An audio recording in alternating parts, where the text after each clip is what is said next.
Thank you so much, and it's an honor to be here today. So, leaving for SYA France when I was 16 represented a lot of firsts for me. I'm a native Californian.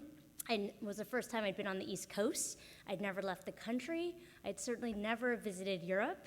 And it was the first time I was in a world that I didn't speak the language and didn't know the customs. So luckily, I had an adoring French family.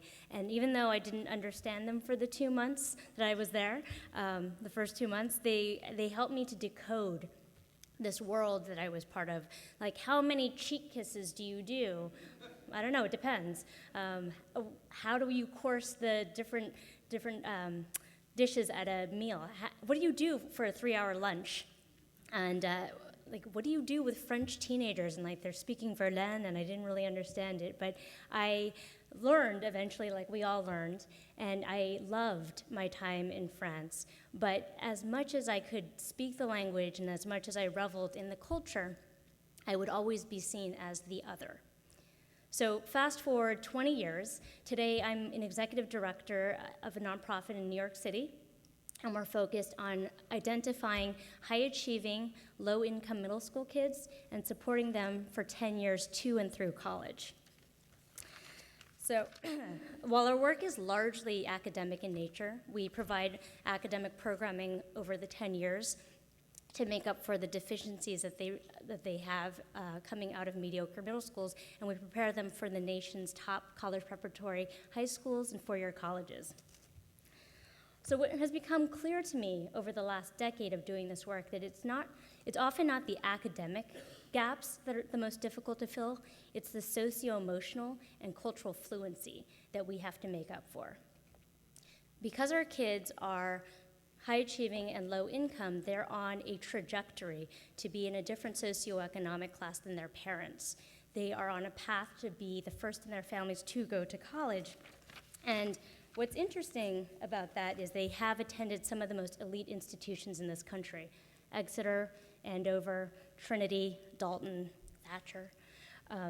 But what may be surprising to you is that some of the ones that are most sought after are not necessarily the ones that have the highest academic abilities or the best test scores. They're the ones that have adapted to the social and emotional skills of the culture that they are joining. So at Breakthrough, we say, you don't know what you don't know. And our kids don't know so very much.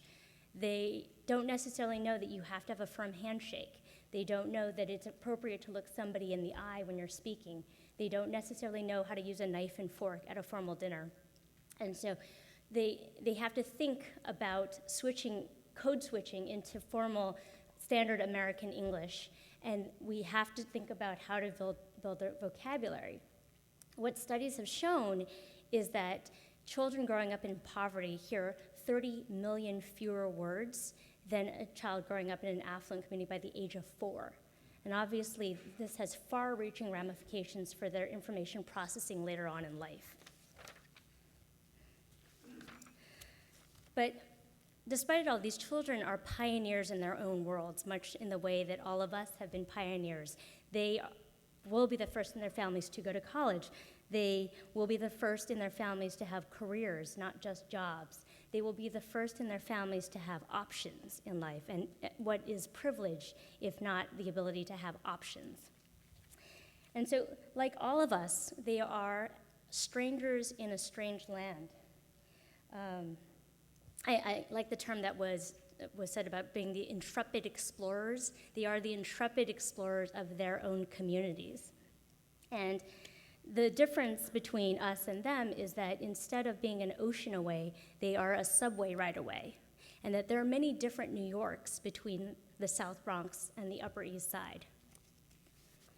So given that all of us have had the experience of crossing borders, I would submit that we are most uniquely in a position to understand how to guide these border crossers with empathy and with understanding, because after all, we too have benefited from those who've decoded the world for us and have been generous with us when we didn't speak with the fluency of a native. And I think we also have to remember these border crossers have already come so very far in their lives. Thank you.